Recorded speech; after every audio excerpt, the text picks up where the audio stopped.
Hello, ladies and gentlemen, this is Matt Steve SC. Is that pretty good?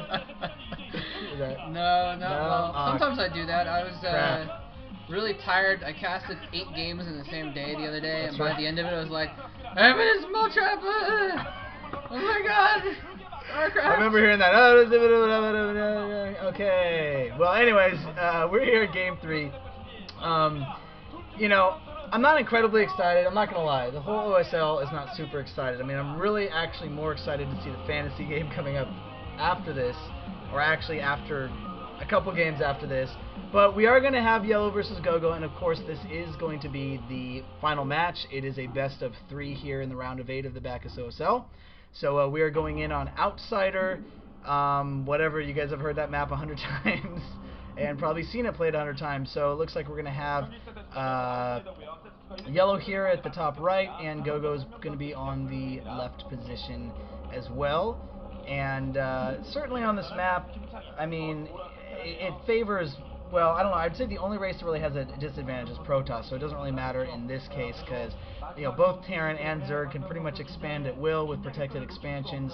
I'm assuming we're going to see some sort of mineral tricking as we generally do on this map, tricking various units through the minerals to get them around, or to possibly get one of the 3 double gases, which would be important for either race, of course. And we could also see some sort of quick tech as well from Zerg, because obviously this is a 3-player map, and there's close bases, and it's pretty tough to defend your natural. So if you are a Terran who decides to go for that, then you could be in trouble. Right now, it looks like we're going to be seeing an Overlord. So I'm not sure if we would see a 12 hatch or not on this. I think that could be to YellOw's disadvantage. Awesome. If go.go does decide to go for some sort of quick 8 racks build or something like that, but we'll just have to see what he's going to do. What the heck is going on there? Was that like one of the things from SpongeBob? Bird and a worm, Sparkies. So. All right. Great. Anyway, what? Well, these are the most amateurish signs I've seen in a long time. They were good. I think that was one of them punching the other. Oh, that was okay. This is fantastic. I think you went a little bit easy on it. This has been the crappiest OSL in a while, man. This has been. I mean, think about it. You had the round of 16. You had players like Stork and Bisu and Huashin and Effort get eliminated, and players like go.go and Type B make it into the round of 8. What the hell is with that? Seriously. I know. So I have not been excited about this OSL at all. In fact, I really didn't. Like I said, I've been so busy and tired that I haven't really an early gas, by the way, from go.go. It looks like I'm not sure if he's going to go for mech though, because it looks like he pulled SCVs off of gas. He may be going one factory into a command center, is what I'm thinking. Right. And oh, looks like that Overlord is. I think it is within range. I think he saw that gas mine and then immediately pulled out to try and save the Overlord. And he's got his. It looked like I actually missed if it was 9-pool or overpool. I think it was an overpool. Okay. Yeah. So he's going to have some early Zerglings that will do some pressure, but I think he's going to expect this. I'm curious to see what go.go does next, though, after that factory. He may just use the Vulture for harass, and then after the command center go into Mech Marines instead. And it can be a good tactic. You know, none of the Zerg's early units can do anything against a single Vulture. Vulture, properly microed, can just run around and kill infinite Zerglings. Yeah. So we may see go.go do that and switch to something else. We could see him go mech after the command center, kind of like a magic build style sort of thing. But anyway, yeah, I wasn't following the OSL much until the round of 8. I'm like, oh yeah, OSL's getting towards the end there. I should check who's in it. Who's there? And I looked at the round of 8. And I'm like, what the?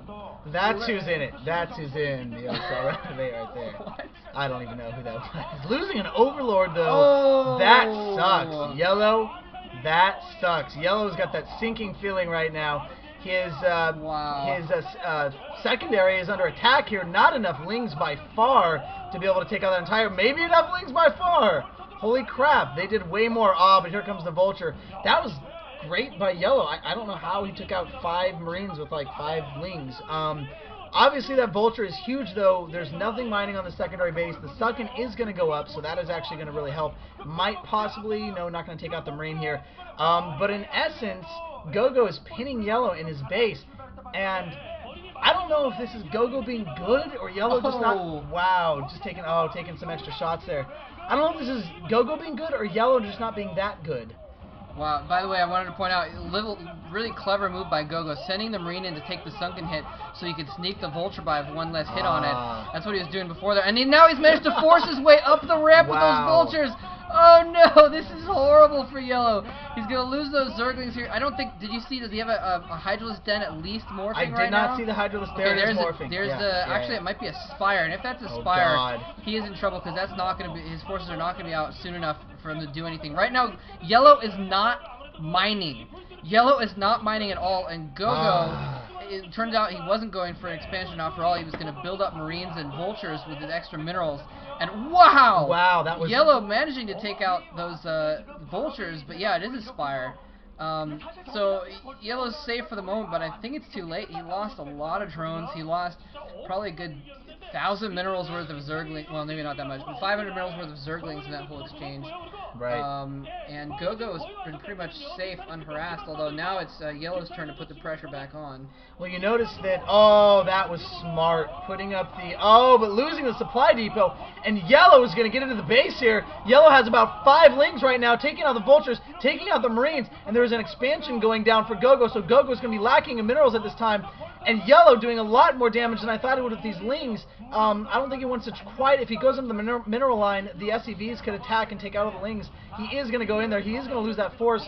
Not a bad idea. And some Scourge going out in case there's a drop ship, possibly, which, to be honest, because YellOw had no idea what was going on, I guess he thought possibly a drop ship could be in play, so that's not a bad idea. Obviously, he's going to get a scout as well and be able to see all this. If go.go can put down the second base and keep it, I think the game's pretty much over. Because YellOw's economy has been so harassed by this, and there's not really a reset button at this point. This isn't where we can just go, oh yeah, okay, well they're resetting and that's fine. I mean, go.go is firmly in the lead at this point. He has been mining the entire time, and he's been pumping units the entire time, and he's now sneaking in a Vulture that is going to die. But granted, I didn't think about the fact that go.go does not have an eBay at this point, I don't think. So go.go could be freaking in trouble from Mutalisk. There it is going up now.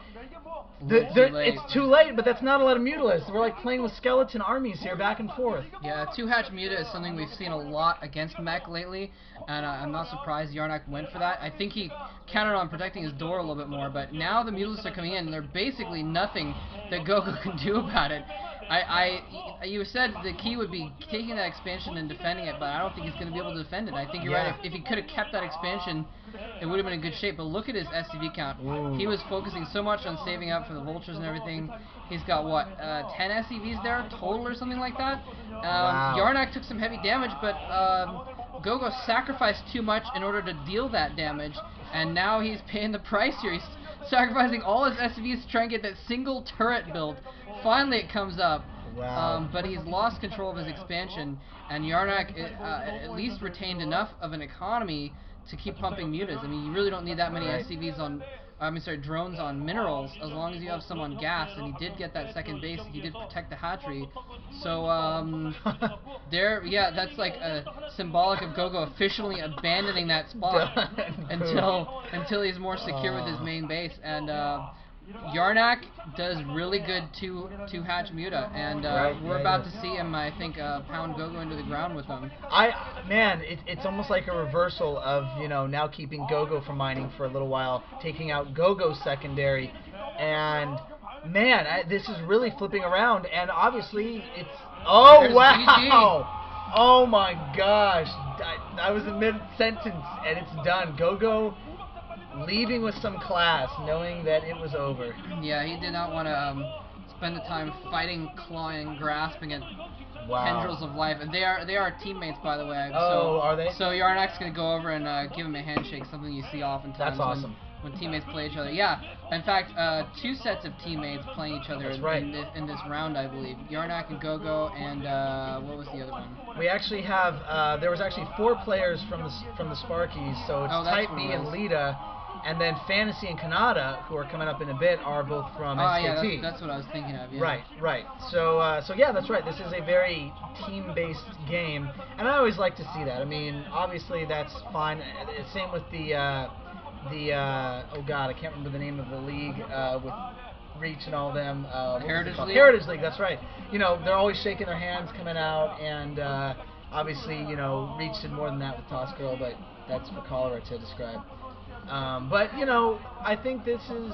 Oh, well, we're showing the next matchup there, Two Teammates Fantasy and Kanata, and I believe that was the next matchup. I don't even know here. This is crazy. No, it's not. I don't think. I think it's Type so. B. We're coming up with the Type B match, which is going to be Type B versus Lita. We will see you there. Thanks for watching.